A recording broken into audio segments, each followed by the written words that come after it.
नहीं आ रहा था। श्री कृष्ण कहते हैं जब हमारी भाभी ने भेजा है तो खाली हाथ तो नहीं भेज सकती हैं, कुछ तो उन्होंने जरूर दिया होगा। उन तंदुरों की पोटली को अपनी कांख में छिपाए हुए हैं, मन में संकोच है, मैं इन सूखे चावलों को कैसे दूं, कैसे अरोगेंगे। प्रभु वस्तु के भूखे नहीं, वो तो भाव के भूखे हैं। उन्होंने इस पोटली को कांख में से निकाल लिया, खोल करके अरोगने लगे। इतना स्वाद आ रहा है, एक मुट्ठी खाए, दो मुट्ठी खाए, तृप्ति नहीं हो रही है। तीसरी मुट्ठी जब खाने को हुए, रुक्मिणी जी आकर के उनका हाथ पकड़ लेती हैं। इसलिए पकड़ा, वो जानती है कि ऐसे ब्राह्मण देव ये साधारण नहीं है। इनके द्वारा लाया हुआ एक कण भी अगर हमको प्राप्त हो जाए तो हमारी देह सफल हो जाएगी। बड़ी उदार हैं, सोचती है एक एक कण रानियों को भी मिल जाए, इसलिए उन्होंने हाथ पकड़ा।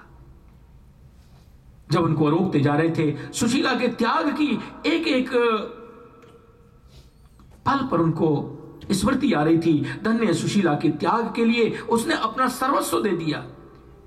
10-12 दिन हो गए, एक घर में एक दाना भी नहीं था, 4 मुट्ठी मिला, उसमें से अपने लिए कुछ नहीं रखा, सब कुछ मेरे लिए अर्पण कर दिया।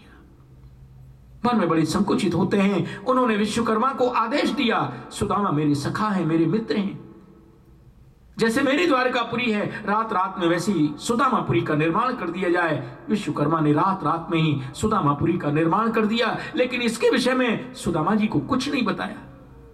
रात्रि भर गुरु आश्रम की चर्चाएं चलती रहीं। सवेरा होते ही सुदामा जी जाने के लिए कहते हैं, भैया अब हम चलेंगे, तुम्हारी भाभी प्रतीक्षा कर रही होगी, हमारे वो बेचारी कुछ भी लेगी भी नहीं। श्री कृष्ण जानते हैं सुदामा ये सुशीला बड़ी पतिव्रता है और उनके बिना कुछ जल भी ग्रहण नहीं करेंगे, इसलिए उनको जाने को रोकने को आग्रह नहीं करते हैं। सुदामा जी चल देते हैं। कृष्ण के गुणों का चिंतन करते हुए, कृष्ण कितने ब्रह्मण्य हैं।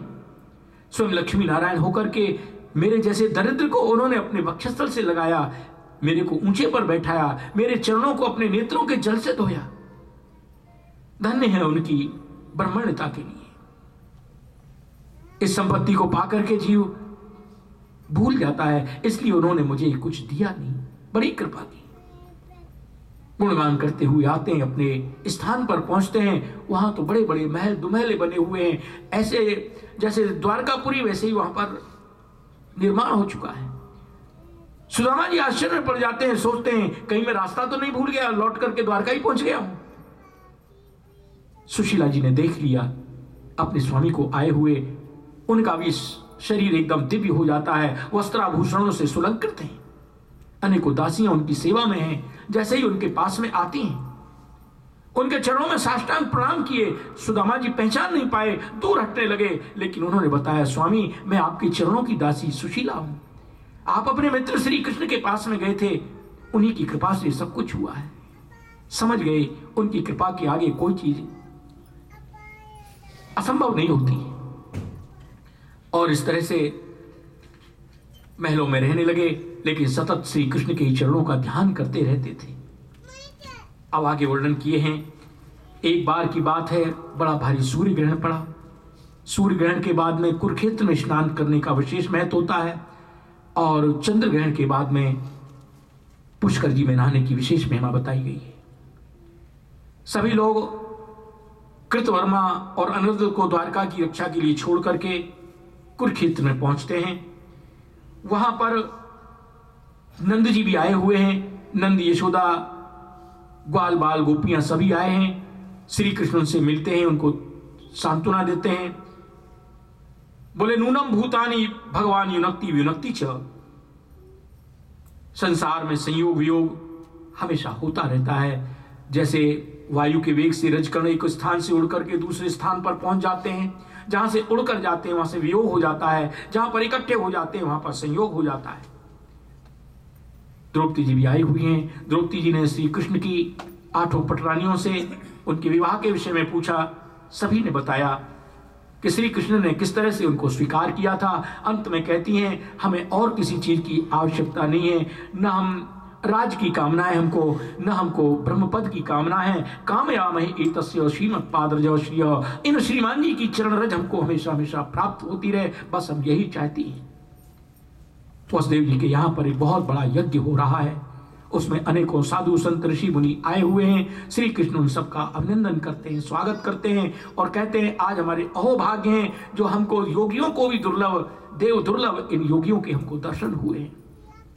बहुत समय तक मूर्ति की पूजा की जाए, तीर्थों का सेवन किया जाए, तब कहीं अंतःकरण की शुद्धि होती है, लेकिन दर्शनादेव साधु संतों की तो दर्शन मात्र से ही शुद्धि हो जाया करती है।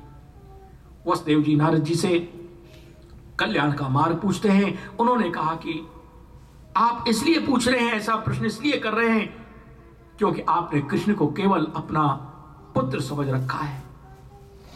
उनकी महिमा के विषय में जब बताया, देवकी जी कहने लगती हैं, कृष्ण जब तुम विद्या पढ़ने के लिए गए थे गुरु सांदीपनी जी की यहां पर, गुरु माता के कहने से उनके मृत पुत्र को लाकर तुमने उनके समक्ष प्रस्तुत किया था। मेरी भी इच्छा है तुम्हारे बड़े भाइयों को जो कंस ने मार दिया था, मैं भी उनको देखना चाहती हूँ। अपनी माँ की इच्छा पूर्ण करने के लिए श्री कृष्ण अपने ज्येष्ठ भ्राताओं को उनके समक्ष लाकर के प्रस्तुत कर देते हैं।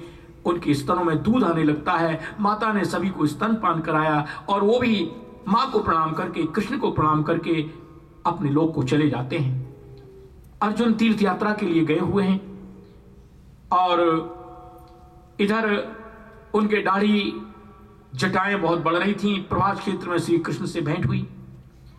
वहां पर उन्होंने पहचान लिया, उनकी प्रेरणा से द्वारका के निकट ही एक आश्रम पर रहने लगे। एक बार कृष्ण बलराम विचरण करते हुए आ रहे थे, साधु का आश्रम समझ करके वहां पर चले गए। कृष्ण को तो पता था, बलदाऊ जी नहीं जानते थे। सत्संग शुरू हुआ, दाऊ जी बड़े प्रभावित हुए और उनको निमंत्रण दे दिया कि महाराज आप हमारे यहाँ आकर के भोजन करें। कृष्ण से बोले, कृष्ण महात्मा तो बड़े अच्छे लग रहे, इनको निमंत्रण दिया जाए अपने यहाँ। बोले भैया जैसे तुम्हारी इच्छा, दे करके चले गए। अगले दिन होनहार की बात, दाऊ जी को किसी जरूरी काम से बाहर जाना पड़ गया। वो तो अपने निमंत्रण के लिए गई थी। इधर उनकी बहन सुभद्रा जो थी विवाह के योग्य हो चुकी थी। दाऊ जी की इच्छा थी सुभद्रा का विवाह दुर्योधन के साथ में किया जाए, लेकिन उनकी इच्छा थी कृष्ण के साथ में हो, ये अर्जुन के साथ में हो। कृष्ण भी यही चाहते थे, सुभद्रा भी यही चाहती थी, देवकी वसुदेव की भी ऐसी इच्छा थी। लेकिन दाऊ जी के आगे बोले कौन? अब दाऊ जी वहां पर थे नहीं। अब ये भोजन के लिए गए तो श्री कृष्ण ने सब कुछ बता दिया देवकी वसुदेव और सुभद्रा जी के लिए। उनको बड़े प्रेम से भोजन कराया और अंत में श्री कृष्ण की प्रेरणा से सुभद्रा जी तीर्थ यात्रा के बहाने अपने रथ को लेकर के अंगरक्षकों के साथ में चल देती हैं। उनसे कहा कि इनको भी इनके आश्रम पे छोड़ देना। वो भी बैठ जाते हैं। जब आश्रम पे आए, रथ को रोक लिया गया। इधर अर्जुन अपने गांडीवादी धनुष को जो छिपा के रखते थे उसको लेकर के आए और जितने भी उनके अंगरक्षक थे उन सबको उन्होंने परास्त कर दिया, मार के भगा दिया। सुभद्रा जी को रथ में बैठाल करके भगा करके लेके चले गए। उन्होंने लौट करके दाऊ जी को ये सारा वृतांत बताया कि तो अर्जुन थे और आपके बहन को भगा करके ले गए, हमने रोका तो हमको भी मार पीट के गए। दाऊ जी बड़े कुपित हुए, बोले जब तक अपनी बहन को हम लेके नहीं आएंगे, जब तक बदला नहीं ले लेंगे अर्जुन से, तब तक हमको शांति नहीं मिलेगी। जब देखा बहुत कुपित हो रहे हैं, सेना सजाने को आदेश दे दिया। कृष्ण ने दाऊ जी के चरण पकड़ लिए, बोले भैया होना था सो हो गया, आप काहे को क्रोध करते हो? समझ गए कि इसमें कृष्ण का हाथ है। फिर उन्होंने विधि विधान से अर्जुन के साथ में सुभद्रा का विवाह कर दिया। वेद की श्रुतियां प्रार्थना करती हैं, जय जय जही अजाम अजित दोष रहित गुणाम त्वमसि यदात्मना समृद्ध समस्त भगा। हे प्रभु आपकी जय हो, आपकी माया अजय है, आपने अपने स्वरूप को अपनी माया से ढक रखा है, आप इसको समेट लीजिए। इस तरह से बहुत ये शुभगान करती हैं। एक बार की बात है, शकुनी का पुत्र बृकासुर नारद जी को रास्ते में मिला, दंडोत प्रणाम किया। महाराज, कहा कि कोई ऐसा देवता बताओ जो जल्दी खुश हो जाए और मनचाहा वरदान दे दे। बोले ऐसे तो महादेव जी हैं। इन्होंने केदारनाथ जी में जाकर के महादेव जी की बड़ी आराधना की, महादेव जी खुश हो गए। बोले वरदान मांग लो। ये अपने सिर को ही काट के चढ़ाने को हो गए। महादेव जी बोले भाई मैं तो एक लोटा जल से ही प्रसन्न हो जाता हूं, सिर काटने की क्या जरूरत है, मांग लो। बोले अगर तुम देना ही चाहते हो तो ऐसा वरदान दो, यस्य यस्य करम शीर्षनी धास्य समृतामिति, मैं जिसके सिर पर हाथ रख दूं वही समाप्त हो जाए।